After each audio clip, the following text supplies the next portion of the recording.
Hi friends, இன்றைக்கி நம்ம 2K CD ஸ்பீக்கரில் நம்ம பார்க்க போகிற படம் வந்து பார்த்திங்கன்னா டார்க் நைட்ஸ். இது வந்து பார்த்திங்கன்னா இது ஒரு கொரியன் மூவி.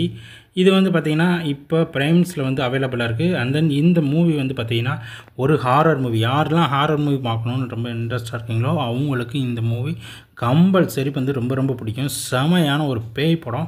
ஆக்சுவலாக வந்து பார்த்திங்கன்னா ரொம்ப சிம்பிளான ஒரு கதை, ஈஸியாக எல்லாத்துக்குமே தெரியும். ஒரு பேய் பிடிச்ச மனுஷன், அவனை வந்து பார்த்திங்கன்னா ஒரு ஃபாதர்கிட்ட கொண்டு போகிறாங்க. பட் அந்த ஃபாதரால் க்யூர் பண்ண முடியல. அதுக்கப்புறம் ஒரு நன் அவங்க வந்து இவங்ககிட்ட கொண்டு போய் விடுறாங்க.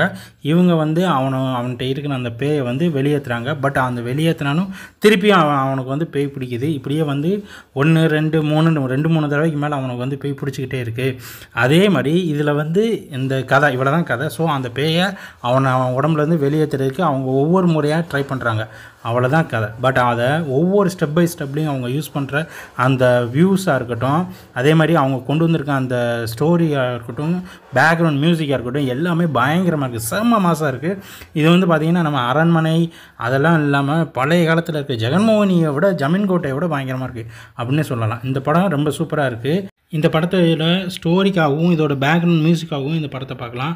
அவ்வளோ சூப்பரான படம். கண்டிப்பாக வந்து இந்த படத்தை வந்து பார்த்திங்கன்னா உங்கள் எல்லாத்துக்குமே பிடிக்கும். நன்றி, வணக்கம்.